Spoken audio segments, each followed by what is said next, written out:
안녕하세요. 맞춤형 화장품 조제관리사 첫 번째 시간입니다. 화장품 법의 이해에 대해서 먼저 배워볼 수 있도록 하겠습니다.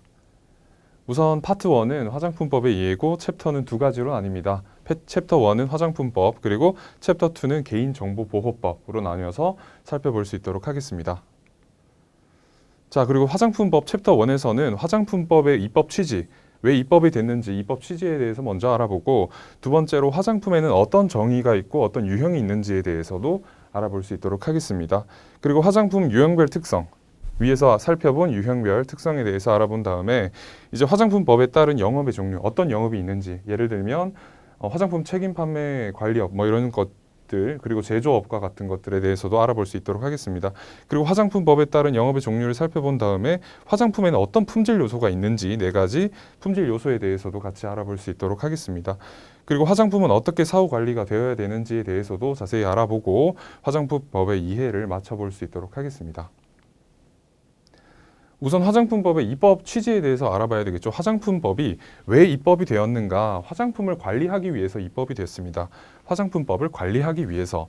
그래서 화장품법은 1999년 9월 7일에 약사법에서 화장품법이 분리가 됐습니다. 그래서 처음에는 이 약이랑 화장품이 동일하게 취급이 되다가 이제 법에서 약사법에서 나와서 화장품법이 따로 나왔다고 생각을 하시면 될 것 같고, 그래서 화장품법이 새로 나와서 1999년에 이 화장품의 전체적인 제조나 수입, 판매 그리고 수출까지 이 전체적인 부분에 관한 사항을 규정을 했어요. 규정을 함으로써 국민 보건의 향상과 화장품 산업의 발전에 기여하기 위해서 화장품법이 만들어졌습니다. 산업뿐만 아니라 국민의 보건 향상 그리고 이런 질의 향상에도 필요한 이 화장품법이 입법이 된 것이죠. 자, 그렇다면 화장품은 어떻게 정의할 수 있고 어떤 유형이 있는지에 대해서도 살펴볼 수 있도록 하겠습니다. 우선 화장품이란 무엇일까요? 화장품이란 인체를 청결, 미화하여 매력을 더하고 용모를 밝게 변화시키거나 피부뿐만 아니라 모발의 건강을 유지 또는 증진시키기 위해서 인체에 발라서 흡수시킬 수도 있고 아니면 문지르거나 헤어스프레이처럼 뿌리는 등 이와 같은 유사한 방법, 다양한 방법들이 있죠. 요즘에는 선스틱을 문지르기도 하고 스프레이를 머리에 뿌리기도 하고 그리고 발라서 흡수시킬 때 톡톡 두드리기도 하고 이런 방법이 다양하게 사용되는 물품으로서 인체에 대한 작용이 경미한 것이라고 나와 있습니다. 여기서 인체의 작용에 대한 이 작용이 경미한 것이라고 되어 있는 부분이 굉장히 중요한데, 왜냐하면 약사법에서 제가 이게 분류가 됐다고 말씀드렸잖아요. 화장품법이 약사법에서 분류가 되면서 이 약사법에서 왜 분류가 됐는지 살펴보면 약은 우리가 병원에서 처방을 받거나 아니면 약국에서 구매해서 약사랑 상담을 한 뒤에 먹을 수 있는 것인데, 그런 것처럼 화장품이 같이 엮여서 생각이 되면 되지 않기 때문에 이 화장품이 약으로부터 분리가 됐어요. 이제는 의약 외품도 아니기 때문에 완전히 화장품으로 분류가 됐고, 그래서 인체에 대한 작용이 경미하다. 그러니까 화장품으로 마치 이제 약으로 할 수 있는 것처럼 피부 미백을 하거나 탈색을 하는 것과 같은, 주름을 완벽하게 없앨 수 있는 것과 같은, 그리고 뭐 염증성 피부 질환을 개선할 수 있는 것과 같은 것들을 할 수 없다. 그렇기 때문에 인체에 대한 작용이 경미하다는 것이 굉장히 중요한 부분이라고 생각을 해주시면 될 것 같습니다. 그래서 약사법의 의약품에 해당하는 물품은 여기서 당연히 제외가 되게 되죠. 핵심 주관식 문제를 한번 살펴보고 가겠습니다. 다음 보기는 화장품의 정의에 대한 내용이다. 빈칸에 들어갈 단어를 작성하시오. 빈칸 두 가지가 있고 기억이랑 니은이 있죠. 화장품은 인체 청결을 미화하여 매력을 더하고 용모를 밝게 변화시키거나 피부, 그리고 뭐였죠? 모발이죠. 여기서 모발의 건강을 유지 또는 증진하기 위해서 인체에 바르고 문지르거나 뿌리는 등의 이와 같은 유사한 방법으로 사용되는 물품으로서 인체에 대한 작용이 경미한 것, 여기서도 이 부분이 가장 중요하죠. 경미한 것을 뜻한다라고 화장품 정의를 알고 계시면 좋을 것 같습니다. 자, 그리고 기능성 화장품도 있죠. 기능성 화장품의 종류는 굉장히 많은데, 이 기능성 화장품 같은 경우는 최근에 또 개정이 돼서 좀 더 많은 기능성 화장품이 나왔다고 생각을 하시면 됩니다. 첫 번째로 이제 피부에 멜라닌 색소가 침착하는 것을 방지하며 기미, 주근깨 등의 생성을 억제한다고 나와 있는데, 주로 이제 기미와 주근깨 같은 경우에는 색소성 피부 질환으로 분류가 됩니다. 색소성 피부 질환.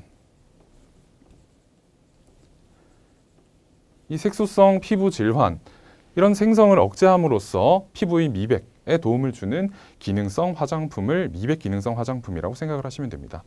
그리고 피부에 침착된 멜라닌 색소의 색을 엷게 하는 미백 기능성 화장품도 있죠. 피부의 미백에 도움을 주는 이 미백 기능성 화장품 중에 멜라닌 색소의 색을 아예 엷게 해주는 그런 성분들도 있습니다. 그리고 피부에 탄력을 줘서 피부의 주름을 완화하는 성분 또는 주름을 개선하는 성분을 가지고 있는 그런 화장품도 주름 개선 기능성 화장품으로 존재를 하고요. 강한 햇볕을 방지해서 피부를 곱게 태워주는 기능을 가진 화장품을 주로 자외선 차단제, 자외선 차단제라고 우리가 말하는데, 이 자외선 차단제는 자외선 차단 기능을 지니고 있는 기능성 화장품이다라고 알고 계시면 좋을 것 같습니다. 이렇게 자외선을 차단 또는 산란시켜서, 여기서 차단 또는 산란시킨다는 단어가 나오는데, 산란시킨다는 것은 이렇게 자외선이 들어왔을 때 튕겨낸다는 것을 의미합니다. 튕겨낸다는 것을 의미하는데 주로 이렇게 하는 것들이 물리적으로 자외선을 차단하는 무기자차, 물리적 자외선 차단제라고 생각을 하시면 되고, 이 자외선을 차단하는 방식은 두 가지가 있는데 이 부분에 대해서는 앞으로 계속 다루어 드릴 수 있도록 하겠습니다. 또 이렇게 해서 자외선으로부터 피부를 보호하는 기능을 가진 화장품입니다. 또 기능성 화장품 중에 모발의 색상을 변화, 염색을 제거하거나 색깔을 제거하는 탈염 또는 탈색을 포함하는 이런 기능을 지닌 화장품, 다만 일시적으로 모발을 변화시키는 제품은 제외가 됩니다. 그러니까 일시적으로 모발의 변화를 하는 제품 같은 경우에는 이제 일시적으로 염색할 수 있는 그런 제품들이 있어요. 그런 제품들은 제외되니까 알고 계시면 좋을 것 같고, 그리고 또 채모를 제거하는 기능을 가진 화장품도 있어요. 치오글라이콜릭 애시드라고 해서 이제 채모를 녹여서 물리적으로 제거하는 게 아니라 이거는 이제 화학적으로 제거를 하는 거죠. 그래서 여기서는 물리적으로 채모를 제거하는 제품은 제외된다라고 돼 있는데, 이것은 뭐 주로 이제 물리적으로 채모를 제거할 수 있는 것은 면도기 같은 것들이 있겠죠. 그래서 그런 것들은 이제 기능성 화장품이 아니다라고 할 수 있겠습니다. 그리고 탈모 증상 완화에 도움을 주는 화장품도 있어요. 다만 코팅 등을 통해서 물리적으로 모발을 굵게 보이게 하는 제품은 제외됩니다. 이제 코팅 등을 통해서 물리적으로 모발을 굵게 보이게 하는 것이 이제 흑채죠. 흑채. 그래서 이런 것들은 제외된다고 알고 계시면 좋을 것 같습니다. 그리고 여드름 기능성 화장품도 있습니다. 여드름성 피부를 완화하는데 도움을 주는 화장품이 있어요. 문제는 인체 세정용 제품류로 한정됩니다. 이게 중요해요. 그래서 스킨이나 토너, 에센스, 세럼 이런 것들이 여드름 기능성 화장품이 있는 게 아니라 클렌저나 뭐 바디워시 이런 것들이 있겠죠. 살리실산을 함유하고 있다고 생각을 하시면 됩니다. 그리고 피부 장벽. 피부 장벽 같은 경우에는 피부 가장 바깥쪽에 존재하는 각질층의 표피를 의미해요. 이 표피가 피부를 지켜주는 배리어, 장벽의 기능을 하는 것이고, 이런 기능을 회복해서 가려움 등의 개선에 도움을 준다. 도움을 주는 화장품도 기능성 화장품으로 분류가 됩니다. 여기서 개선에 도움을 준다는 것이 중요하고, 이것은 치료랑은 다른 의미예요. 치료랑은 다르다. 치료를 하는 거는 예를 들어서 우리가 뭐 아토피 피부염이 있는 경우에 스테로이드 연고를 사용하거나 그렇게 하잖아요. 그런 것과는 달리 이제 가려움 등의 개선에 도움을 줄 수 있다. 보습을 통해서 이런 차이가 있다고 생각을 하시면 될 것 같습니다. 그리고 튼살 같은 경우에도 기능성 화장품이 나왔는데, 튼살 같은 경우에는 튼살로 인한 붉은 선을 엷게 하는 데 도움을 주는 화장품이라고 되어 있는데, 여기서 중요한 거는 붉은 선. 왜 붉은 선이냐? 흰 선은 안 돼요. 흰 선. 흰 선은 왜 안 되냐면 튼살 같은 경우에는 붉은 선일 때 옅어질 수 있습니다. 흰살이 되면, 이제 흰색이 되면 튼살이 이미 그대로 고착화되기 때문에 조금 없애기가 어려워요. 그래서 흉터, 튼살에 어떻게 보면 흉터가 흰색 튼살이라고 할 수 있는데, 그렇기 때문에 이 붉은 선을 엷게 하는 데 도움을 주는 화장품으로 이 튼살 기능성 화장품이 분류가 되고 있다라고 알고 계시면 좋을 것 같습니다. 자, 그리고 천연 화장품이랑 유기농 화장품도 있죠. 화장품에는 천연 화장품이랑 유기농 화장품도 있는데, 우선 천연 화장품 같은 경우에는 동식물, 동물성 성분도 사용이 될 수 있어요. 동물성 성분도 사용될 수 있어서 이 천연에는 동물, 식물, 광물 이런 것들이 있잖아요. 그런 것들을 포함하기 때문에 동식물 및 그 유래 원료를 함유한 유래된 화장품으로서 식약처장이 정하는 기준에 맞는 화장품을 의미합니다. 그래서 이제는, 예전에는 모든 화장품들이 천연 화장품이다, 내 화장품이 천연 화장품이라고 말할 수 있었는데, 이제는 이러한 기준을 정해서 맞춰야 됩니다. 예를 들어서 자, 천연 함량 같은 경우에는 95% 이상, 이게 중요해요. 95% 이상 시험에 나올 수 있는 부분이고, 허용 합성 원료는 이때 5% 이내가 사용될 수 있습니다. 그러니까 허용 합성 원료는 이제 천연 성분이 아닌 성분들이죠. 합성한 성분들이니까. 근데 이제 문제는 석유화학 부분이 2% 이상 넘을 수 없어요. 합성 원료 내에서도. 그렇기 때문에 이것이 중요하고, 이 이런 조건들을 완전히 충족시켜 줄 수 있는 화장품이 천연 화장품이다라고 알고 계시면 좋을 것 같습니다. 그리고 이제 천연 화장품이랑 유기농 화장품을 헷갈리시는 경우가 많은데, 유기농 화장품도 천연 화장품이랑 조금 비슷하지만 좀 다른 차이가 있어요. 유기농 화장품도 마찬가지로 동식물 및 그 유래 원료들을 함유한 화장품이라고 나와 있죠. 그래서 이것도 똑같이 식약처장이 정하죠. 식약처장이 정하는 기준에 맞는 화장품이라고 나와 있는데, 차이는 천연 함량 같은 경우는 95%인데 여기서 유기농 함량이 들어가요. 유기농 함량이 10% 이상 포함이 되어야 됩니다. 이 부분은 똑같죠. 허용 합성 원료는 5% 이내, 그리고 석유화학 부분도 2% 초과할 수 없습니다. 이 부분에 있어서는 천연 화장품이랑 비슷하지만 이 95% 중에 유기농 함량이 10% 이상 포함되어야 된다는 점에서 천연 화장품보다는 조금 더 그 조건이 까다로운 화장품이라고 할 수 있습니다. 자, 그리고 우리가 배우고 있는 맞춤형 화장품 부분입니다. 맞춤형 화장품은 왜 생겼는지 한번 알아볼게요. 제조 또는 수입된, 만들어져 있거나 이미 해외에서 수입된 화장품이 있어요. 이런 화장품의 내용물에 다른 화장품, 지금 존재하거나 뭐 똑같이 수입됐을 수 있겠죠. 조제했었거나 이 다른 화장품의 내용물이나 식약처장, 여기서도 식약처장이 정하는 원료를 추가해서, 정하고 있는 원료를 추가해야 되고, 다른 원료를 어디서 가져오면 안 되겠죠. 해외에서 사용할 수 있는 성분이 있고 한국에서만 사용할 수 있는 성분이 있고, 그 나라마다 사용할 수 있는 성분이 다릅니다. 그래서 이런 원료를, 우리나라에서 쓸 수 있는 원료를 추가해서 혼합한 화장품을 맞춤형 화장품이라고 말한다고 생각을 하시면 될 것 같습니다. 그리고 또 다른 기준도 있어요. 두 번째는 제조 또는 수입된 화장품의 내용물을 소분한 거죠. 나눈 거예요. 한 개가 이렇게 들어왔는데 이거를 이렇게 소분한 거죠. 나눠서 이렇게 포장을 따로 분류를 한 거죠. 이런 거를 소분한다고 하는데, 이렇게 내용물을 소분한 화장품도 맞춤형 화장품이라고 할 수 있습니다. 다만 고형 비누, 우리가 사용하는 비누, 손 씻을 때 사용하는 비누, 고체 비누를 의미합니다. 이런 것과 같이 총리령으로 정하는 화장품의 내용물을 단순 소분한 제품은 제외가 됩니다. 단순 소분. 예를 들어서 비누를 막 자르거나 그런 거는 제외된다고 생각하시면 될 것 같습니다. 그래서 맞춤형 화장품의 내용물로 사용할 수 없는 화장품에 대해서도 알고 계시면 좋아요. 화장품 책임 판매업자가 소비자에게 그대로 유통 판매할 목적으로 제조 또는 수입한 화장품, 이건 그냥 화장품이잖아요. 제조했거나 수입했거나 그냥 그대로 유통하는 거니까 더 이상 뭐 소분하거나 아니면 어떤 성분을 원료를 추가하거나 혼합한 게 없으니까 그냥 여기서는 그냥 이렇게 사용할 수가 없습니다. 이건 그냥 화장품을 파는 거죠.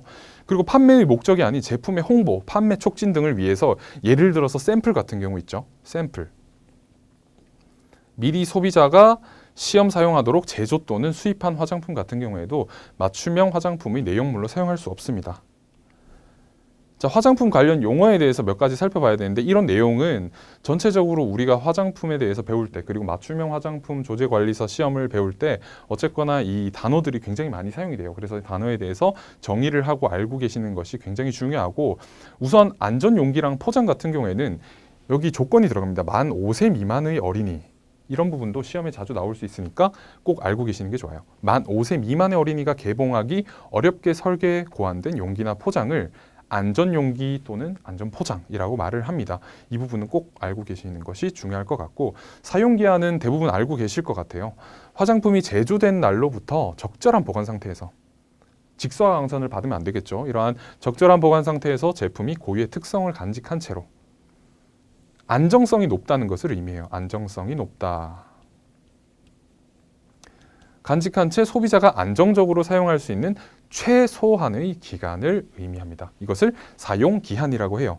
그리고 1차 포장, 2차 포장 이렇게 나뉘는데, 이제 1차 포장 같은 경우에는 화장품을 만들 때 내용물과 이 직접 접촉하는 포장 용기, 그러니까 제형이 내용물이잖아요. 제형을 이렇게 만들었는데 이 제형을 담는 용기를 1차 포장이라고 합니다. 예를 들면 쉽게 말하면 단상자는 아니죠. 제형이랑 직접 닿는 것이 아니라 대신 이제 용기, 일반 플라스틱 용기나 유리 용기와 같은 그런 용기들이 1차 포장이라고 생각을 하시면 됩니다. 그리고 2차 포장 같은 것이 이제 1차 포장을 수용하는 한 개 또는 그 이상의, 여러 번 또 포장을 할 수도 있잖아요. 그 이상의 포장과 보호제 및 표시 목적으로 한 포장, 문서 등도 포함이 됩니다. 이제 설명서죠. 설명서로 예를 들어서 단상자 안에 설명서 한 장이 들어있다, 접어져서 들어져 있는 것도 2차 포장의 일부라고 생각을 하시면 됩니다. 그리고 화장품의 표시사항 같은 경우에는 화장품 용기나 포장이 기재하는 문자, 숫자, 도형 또는 그림 등 총체적으로 기재를 하는 것들을 이렇게 표시라고 말한다고 생각을 하시면 될 것 같습니다.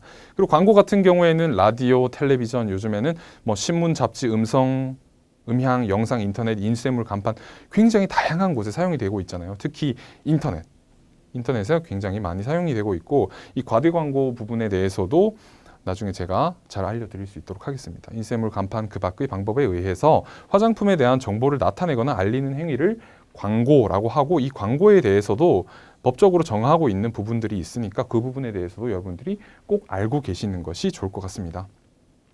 자, 그렇다면 세 가지 판매 업종이 있어요. 세 가지 판매 업종이 있는데 어떤 것들이 있냐? 화장품을 제조하는 화장품 제조업이 있고 화장품 책임 판매업은 화장품 제조업체에서 만든 화장품을 책임을 지고 고객들한테 소비자들한테 판매하는 업종을 의미해요. 일반적으로 화장품을 판매하는 업종.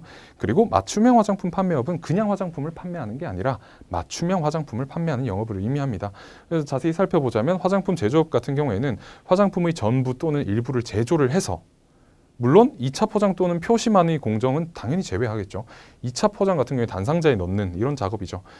이런 것만 하거나 아니면 표시만 하거나 예를 들어 뭐 스티커 작업만 하거나 이런 것들은 포함이 되지 않습니다. 포함이 되지 않고 어쨌거나 제조를 해야 되는 전부 또는 일부를 제조해야 되는 영업을 화장품 제조업이라고 생각하시면 될 것 같고 화장품을 만들고 제조하는 공장이 바로 이 화장품 제조업자라고 생각을 하시면 됩니다.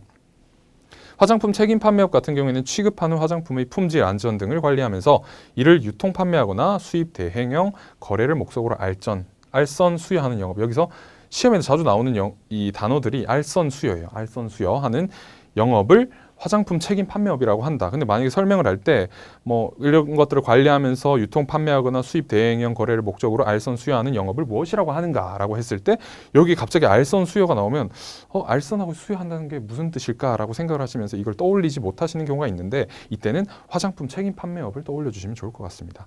그리고 아까 말씀드렸던 것처럼 맞춤형 화장품 판매업은 당연히 맞춤형 화장품을 판매하는 영업이기 때문에 되게 간단하게 알고 계시면 좋을 것 같습니다. 자, 이런 용어들을 기반으로 여러분들이 공부를 앞으로 열심히 해주시면 좋을 것 같고 우선 제가 이 화장품 법에 대해서 다뤄드렸는데 여러분들 제가 앞서서 중요하다고 설명드렸던 부분들 꼭 인지하시고 암기하셔서 좋은 결과 있으시길 바라겠습니다. 수고하셨습니다.